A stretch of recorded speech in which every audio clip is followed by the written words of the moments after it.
piece at ESPN.com recently looking at the positives, the negatives, the possibilities of signing God, I just drew a complete blank. Dalvin Cook to a contract extension.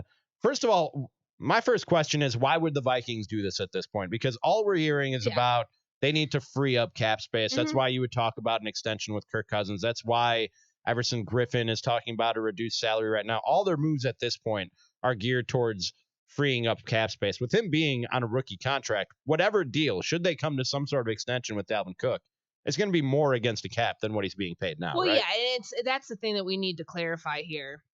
That there are no sort of like benefits with the salary cap, like a Cousins extension would help get his number down. It's $31 million cap hit, which is 16% of the cap. That's a lot. Dalvin is still, he has a $2.02 million cap hit. He makes $1.3 million in the final year of his rookie deal in 2020. He certainly played above that. I mean, he's one of the best running backs in the NFL. I think at least the reason I wrote about it, he's eligible for an extension. Number one, past his third year. He just put the third season in the books, coming off an incredible year. Almost any team would talk about it with a player who's done what he's done on his rookie deal. Yep. Ezekiel Elliott, same sort of situation. Todd Gurley, same sort of situation 2 years ago. For running backs, it makes sense to do it now. And I also think that you run the risk of a holdout, a very serious holdout, like a very serious risk of doing that, and rightfully so, because running backs, as we know, the wear and tear that they have on their bodies, you can't put yourself at risk of not getting that second contract, and of getting hurt in training camp. So I think that the timing aspect is something to focus on. Now, Rick Spielman was asked about this at the NFL Combine 2 weeks ago and said that they usually don't talk extensions until the draft is over. So that, and they've got too much to do right now.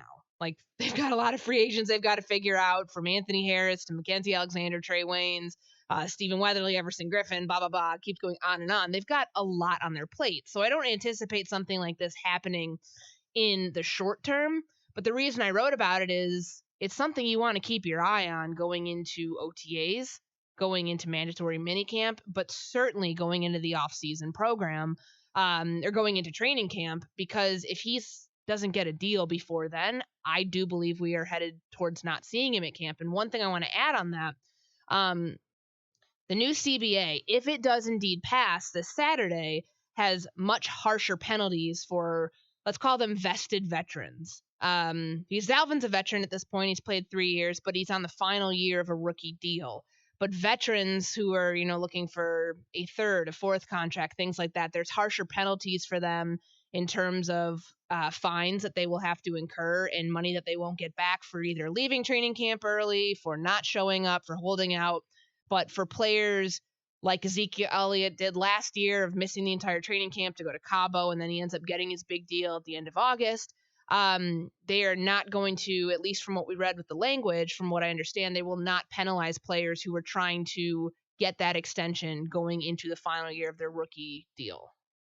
So it's obviously still in play right now. Yes. If they wanted to talk about a contract extension with Dalvin Cook. They could talk about it right now. They could have done it in the middle of at the end of last season. The type of money that's going to get thrown around in these negotiations is big time money. Like you talked about, he's been one of the best running backs in this league when he's healthy. And we're talking about Ezekiel Elliott, who got 6 years, $90 million. Todd Gurley got 4 years, $57 million. And those teams already kind of regretting those deals. It's harsh to say, but in today's day and age, paying a running back who's entering that phase of their career often just doesn't make sense when you look around the NFL. Yeah, and what I tried to do was just kind of lay out what an extension looks like, not necessarily taking one side or the other, but you can point to very reasonable arguments on both sides of why you should pay him. Nearly 40% of the offense ran through Cook last year.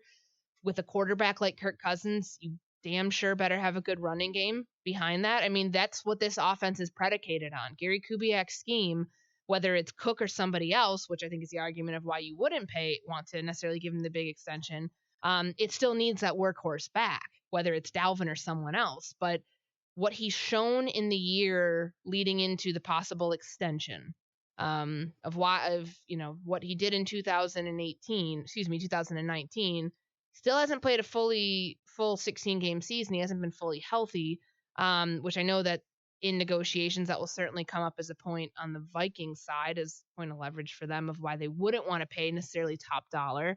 But he is one of the most explosive backs in the NFL right now. Is he a once-in-a-generation player like an Adrian Peterson? I don't know if you can really make that sort of argument. I know that there is the argument of like, well, they did a deal with Adrian Peterson, when they made him, $14 million a year running back in 2011. Well, that was an entirely different era of the NFL. That was 9 years ago. Is there precedent with this team? You might be able to say that. And Adrian Peterson kind of was the franchise at that point, in the face of the franchise. And I think There's value in that as well. I do think Dalvin is absolutely trending that way, though. I mean, he is so much more than just Vikings football right now. I mean, he's, I would say nationally speaking, he's not quite there, but certainly within this community, all of the work that he does with Vikings Table and his hunger initiatives and, all of the work that he's done to prove the Vikings right of why they traded up to draft him 41st overall in 2017, he's checked every box. He can be your franchise guy. It's just, where are you guys going to come to from his perspective and the Vikings? Like, where are they going to come and agree? Like, what is the fair number? And there's, we talk about the Todd Gurley's, the Ezekiel Elliott's, Le'Veon Bell was another you referenced. David Johnson is a terrible contract, so I forgot how bad that contract was. I should really take that one out and just kind of look at the top three because of the way that thing is structured. And, honestly, he hasn't been the same since the injury and the decline there and his age of where he's at. And now they're trying to trade him. Allegedly. That's interesting because anybody who's getting him at 31, he's 32 years old. Like, that's just not a good spot to be in, and I don't really know what you do. They gave him a 3-year extension, you point out in the article, with $31.882 million guaranteed for running back. And he got hurt that same season. And very much like Dalvin Cook, he's that same style of running back, the same mold. He was a guy who could catch it out of the backfield, really dynamic, and really did a lot to help an offense. But you see how even that can go wrong. And injuries are always a concern in the NFL at any position, but especially at the running back position. And especially with Dalvin Cook's track record, if I'm the Vikings, I couldn't justify giving him a deal along the lines of a Zeke or a Todd Gurley because of what running backs are in the league today and what they mean to an offense, in the sense that it seems like you can plug and play a different guy in there often. And and on top of that, the injury concerns and the fact that he's 0 for 3 in terms of playing a 16-game season, that's too much for me to invest in a guy like that at this point. And I love Dalvin Cook. I think he's an absolute beast. You would know better than I would, but seems like a great guy to have around the locker room and around the team. But from a pure business standpoint, that just seems like a lot for that particular guy in that particular position in this day and age. Yeah, and I do think if you look at it from that argument of, well, maybe don't extend him right now, the Vikings aren't in any rush to do this. I want to make that clear. Right. I got some questions. Well, why'd you write this article now? Like, is this something that's being seriously talked about? Certainly it's being milled around right now within the front office. I mean, it's either he's always on their radar. I mean, Spielman and Mike Zimmer spoke to us about this 2 weeks ago when we were in Indianapolis. It's off-season business. But I don't think they're in any sort of rush to get this done in the short term, meaning have to get it done before free agency. Not at all.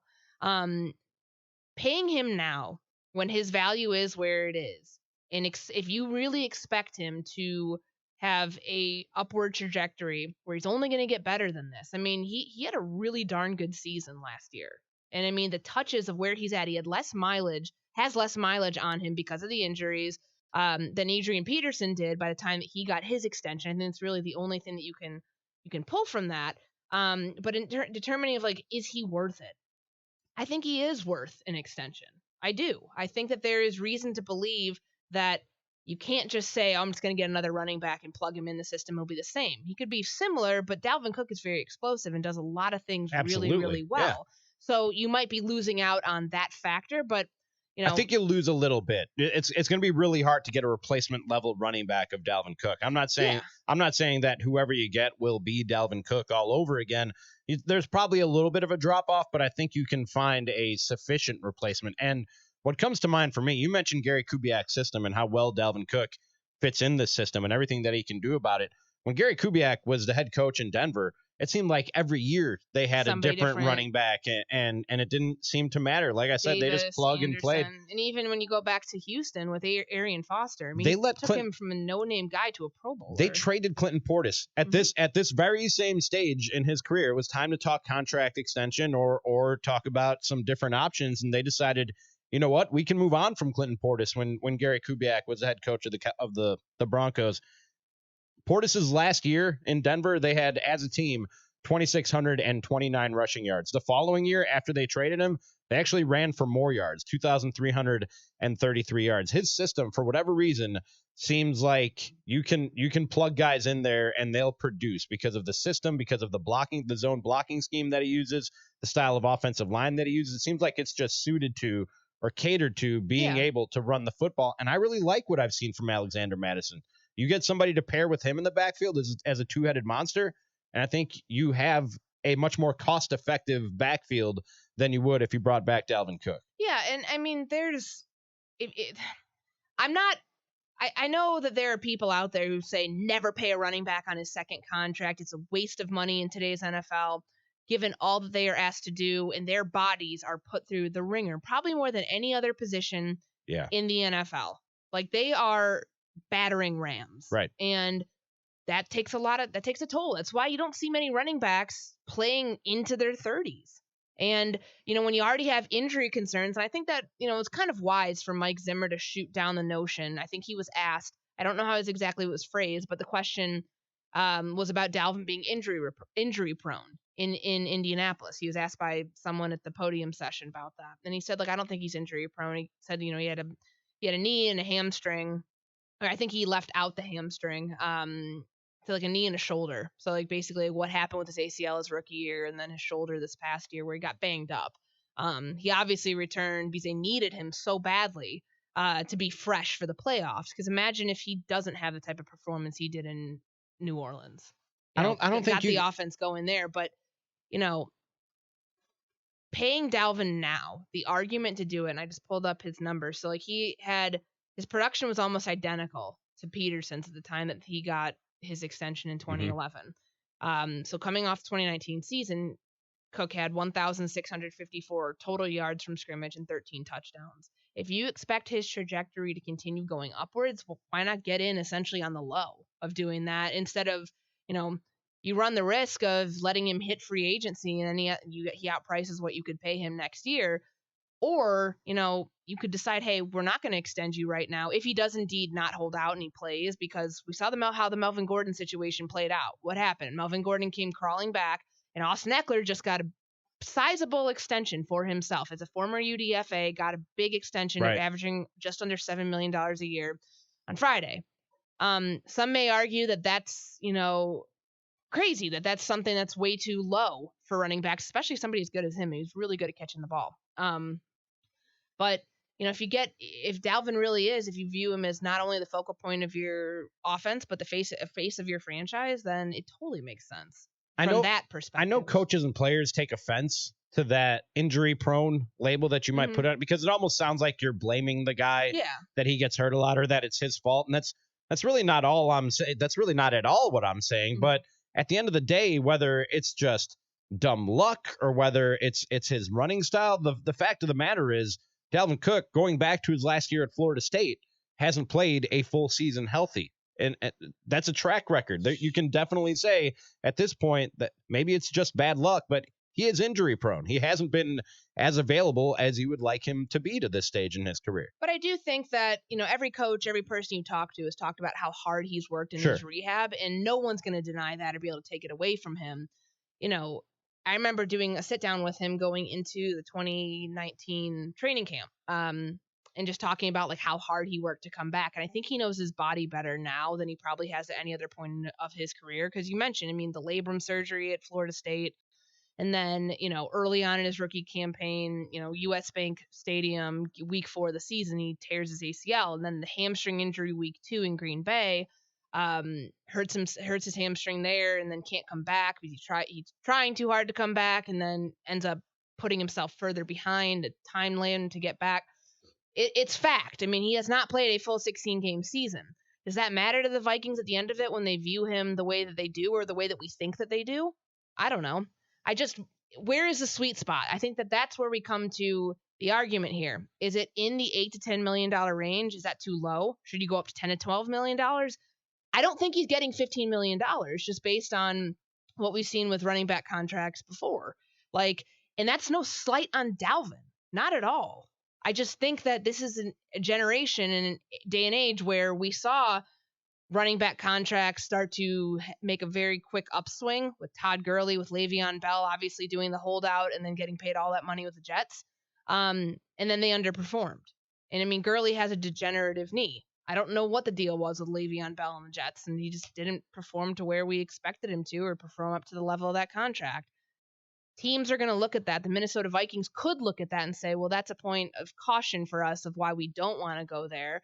But I do think that you can't rule it out. I mean, depending upon what happens with Cousins too. I mean, do you want to sync those two up, or are you okay then moving beyond Kirk? Let's say they do. Let's say that this is the way it happens. They don't extend Kirk and they end up extending Cook this offseason. Well, you could move on from Kirk, and I guess it really wouldn't matter if you're still in a Mike Zimmer team where you're running the ball first and that's your run first mentality is going to carry you. Then it shouldn't matter who's giving Cook the ball or who's handing it off to him. If he is the focal point of your offense, at that point, you certainly should be compensated as such. If they can't come to an agreement and there is no extension this offseason, you brought up the possibility of a holdout. I feel like it's honestly smart for him to hold out. I mean, I would agree. Know the value of your body. You know the value of what you do. You know what you're being asked to do is tough. And you run the risk of injury every time that you step out there. I mean, sure, every player does, but specifically for a running back, that it feels like a holdout. It's definitely the smart